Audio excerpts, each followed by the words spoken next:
Hey everybody, it's Tony George, week 2 of the NFL and week 3 of college football with my good friend Sean Salisbury.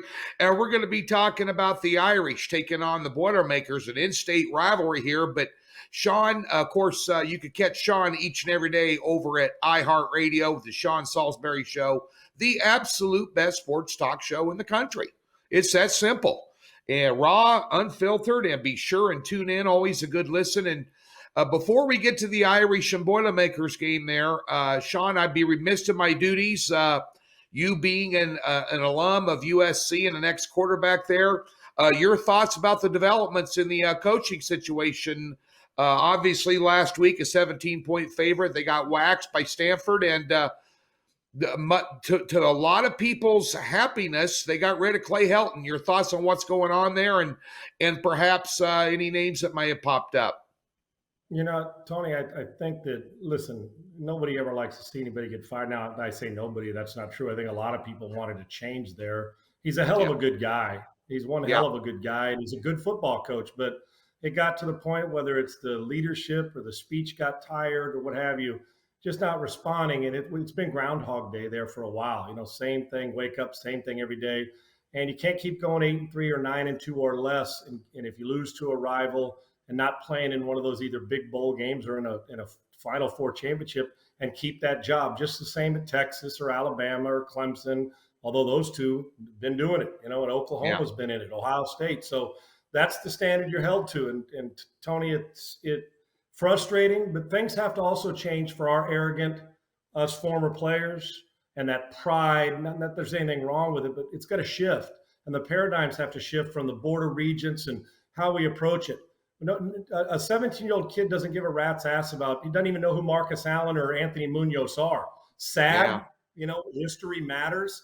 But if they 5 years ago, they may know. They may not even know what happened in the 2004, 2005 with the Reggie Bush. They know who he is. But you know what I'm saying, Matt Leinart. They care about name, image, and likeness, winning a national title, putting me on television every week, and getting to play on Sundays, and a great locker room with cool-ass uniforms. Student body right means nothing to them. So we as alum and former players got to get out of this. Yeah, but you better come in and understand. Munoz and Bruce Matthews don't play there anymore.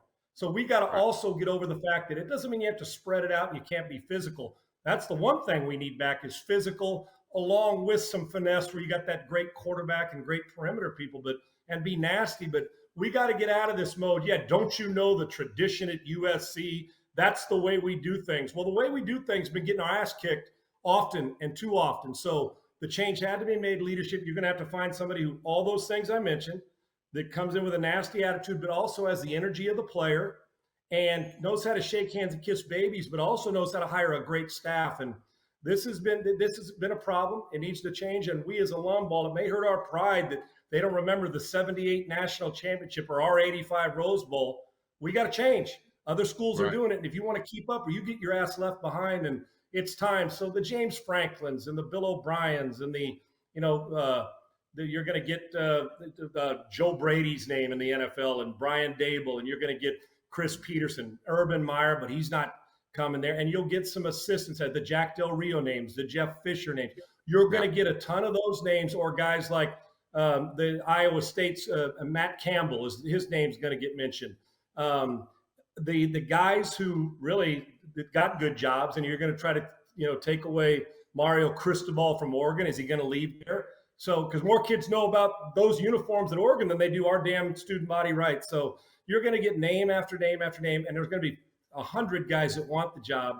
And I honestly don't know who's going to get it, but he better have energy, and he better have those things I like, and understand that that's what the kids want. So don't start selling me 25 years of history. They'll learn that once they get there, and you damn well better be able to recruit and keep the kids in state. If not, you keep losing to Bama and Clemson and all the other schools.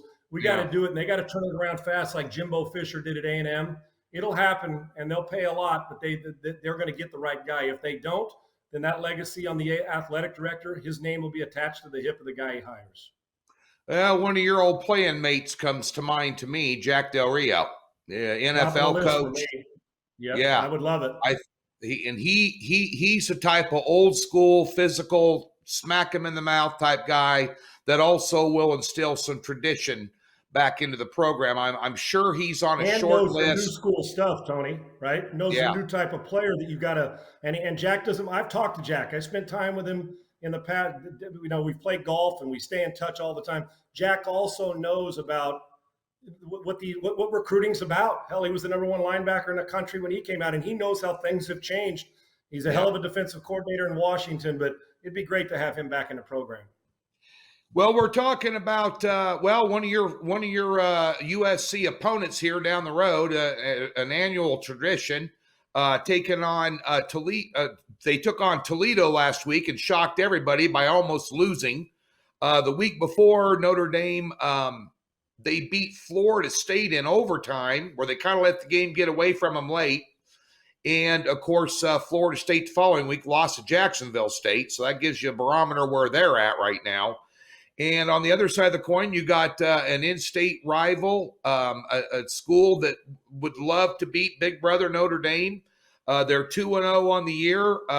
This line has shot up to 8 at the Circa, opened up at 7 and 7.5 everywhere else. So there's a lot of Notre Dame money coming in here against Purdue here, who beat UConn last week, which I'm relatively sure Bishop Gorman out here in Las Vegas in high school might be able to give UConn a game. So I'm not putting any stock to that. And they had about a touchdown win over Oregon State early here. But Notre Dame not flexing a lot of muscle right now. And Kelly is already experimenting with the quarterbacks. So your thoughts on this game, Sean?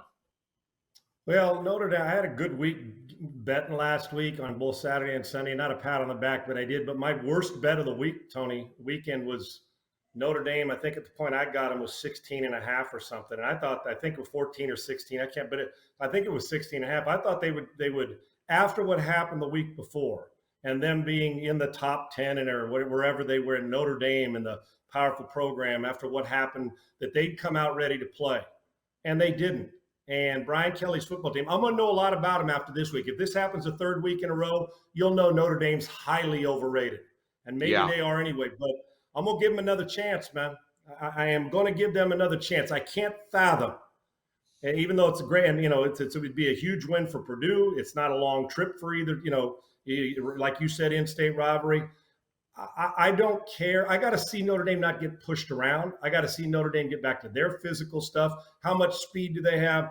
I'm going to take Notre Dame in this one. I am. I'll give you said it's up to 8 right now. I was looking at it earlier. I can't fathom. I won't jump on this team again as a favorite if this happens. But if I know Brian Kelly and I know what top programs coaches do after this, they probably have had a couple days or a week of tough practices or will have leading into this game. So I'm going to take Notre Dame that we're going to get more out of them at the line of scrimmage, and that they're not going to let a team, even though they're 2-0, that they should beat and beat by double-digit points, although I respect Purdue. I'm taking Notre Dame in this one, but I'm going to find out a lot more about this Irish team and where they are, because we start to see 3 or 4 weeks in, not just trends, but who their identity or what their identity is.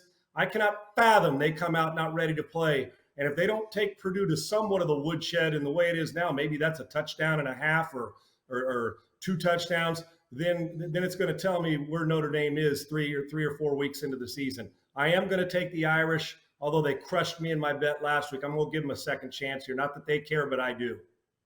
I'm going to tend to agree with you here in this game. The one thing that I have a good source in the Big Ten. And we talked about a lot of teams, and the common theme that came up when we talked about Purdue, and I like their quarterback, Jack Plummer. He's good. He's hit 73% completion rate, Sean, 558 yards and 6 touchdowns, no picks in 2 games is a good start to the season. The problem is Purdue can't run it. And the reason they can't run it, and the reason Oregon State pushed them around a little bit, is they're soft. And that's kind of what the rule of thumb is in the Big Ten. They're a little soft up front, and I think Notre Dame's going to come out with some purpose this week. And bear in mind, folks, last week, Toledo is one of the top teams in the MAC. Toledo is a good football team, and they're physical. And that's why they're so successful in the MAC. And the same thing with Buffalo a little bit as of late. And Ohio, when Frank Solich was coaching them, they got physical, they got big up front, and they'll smack you in the mouth. They're not a play. Northern Illinois back in the day, not afraid to get up in your face and smack you, not intimidated by the fact that you're a Power 5 school. And so, that game there, should Notre Dame have been behind with 1:30 left? No. But if you don't bring your A game against anybody anymore, especially these strong mid-major schools, you're not only not going to cover a spread, you might get it handed to you. But ask Florida State. They should have lost the game. I mean, we say should have. They did a great job of coming back. But if Toledo can just get a couple plays at the end there, this game's over. You're exactly right. Yeah. So while it was a little bit embarrassing for them as a double-digit favorite, I can see if you don't bring your A game, why that would happen against a school like Toledo. So, and I'm not making excuses. They played crappy, but I like this Tyler Buckner guy coming in, the dual threat quarterback. Ran 7 touches for 68 yards, was 3 for 3 throwing. And you're going to see him switching these guys back and forth. And I think you'll see Notre Dame come out with some purpose this week. I'm with Sean. Get on them early. We're taping this on Wednesday. It's still 7.5 at most shops.